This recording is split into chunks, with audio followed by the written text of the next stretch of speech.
আমরা তাদের সাথে একাত্ম হয়ে বলতে চাই, এটা আমাদের সকলেরই প্রাণের কথা। আমরা এই সড়কটি সম্প্রসারণ বা 4 লেন বা 6 লেন যতটুকু সম্ভব এটা হলে আমাদের এই যে সড়কে যান চলাচল, সড়ক দুর্ঘটনার সবকিছুই অনেকটা কমে আসবে। তো আমরা আপনাদের ইতিমধ্যে আরো কয়েকবার আপনারা আমাদেরকে জানিয়েছেন, আমরাও জানিয়েছি, স্মারকলিপি দিয়েছেন। সেই প্রেক্ষিতে আমরা এগুলো উদ্বোধন কর্তৃপক্ষকে অবহিত করেছি এবং উদ্বোধন কর্তৃপক্ষ সরকারের একটু নলেজে রয়েছে। আমি ইতিমধ্যেই আপনাদের সামনেই সড়ক বিভাগের সাথে যোগাযোগ করেছি। ওনাদের যে প্রাপ্ত তথ্যটা আমি একটু আপনাদেরকে শেয়ার করি।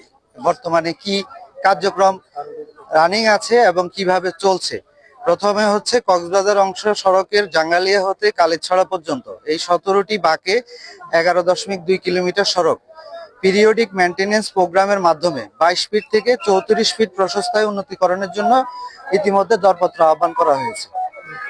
এটা একটা পয়েন্ট। আরেকটি পয়েন্ট হচ্ছে পটিয়া বাইপাস হতে চকরিয়া ফাঁসিয়াখালী পর্যন্ত 5টি যানজট প্রবণ স্থানে 24 কিলোমিটার সড়ক জাইকার অর্থায়নে 4 লেনে উন্নীতকরণের উদ্যোগ নেওয়া হয়েছে।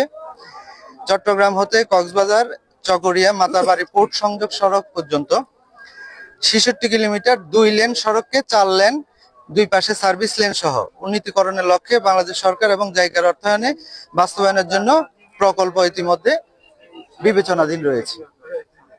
চকরিয়ার ফাঁসিয়াখালী হতে SM ঘাটা পর্যন্ত সড়কটির অবশিষ্ট 50 কিলোমিটার, গড় প্রশস্ততা 6.60 মিটার, অপ্রশস্ত ঝুঁকিপূর্ণ 50 কিলোমিটার সড়ক 4 লেনে উন্নীতকরণের জন্য সরকার ইতিমধ্যে প্রকল্প গ্রহণের জন্য সরকারের নিকট প্রস্তাব প্রেরণ করা হয়েছে। তা আমাদের এখন এই যে 3টা অংশের কথা আমরা যেটা সড়ক বিভাগ থেকে তথ্য পেয়েছি সেটা ইতিমধ্যে আমরা তথ্য নিয়েছি এবং যেই এই 3টি কাজের মধ্যে এই যে 17টি বাঁকের যে 22 ফিট থেকে 34 ফিট প্রশস্তকরণের এটা ইতিমধ্যে টেন্ডার হয়ে গেছে, দরপত্র আহ্বান করা হয়েছে। অর্থাৎ দরপত্র আহ্বান করা হওয়ার মানে কি কাজটা শুরু হয়ে যাওয়া। ঠিক আছে, আপনি ধরেন যে কোনো কাজ যখন টেন্ডার প্রক্রিয়া হয়, টেন্ডারের যে সময়সীমাটা আছে এই সময়সীমাটা শেষ হওয়ার পরে ঠিকাদার নিয়োগ হওয়ার পরে কাজ শুরু হয়। তো আমরা এখন যেটা বলবো আমাদের সকলের, আপনারা সরকার একাত্ম হয়ে যেটা বলবো যে এই টেন্ডার প্রক্রিয়াটা যেন নির্ধারিত সময়সীমার মধ্যে শেষ হয়ে দ্রুত কাজ শুরু হয়। এটা হবে আমাদের যেই অংশগুলো ইতিমধ্যে হয়ে গিয়েছে, পরিকল্পনা গ্রহণ করা হয়ে গিয়েছে, এগুলো যেন সঠিক সুন্দরভাবে যথাসময় হয়, এটা হবে আমাদের সকলের প্রত্যাশা।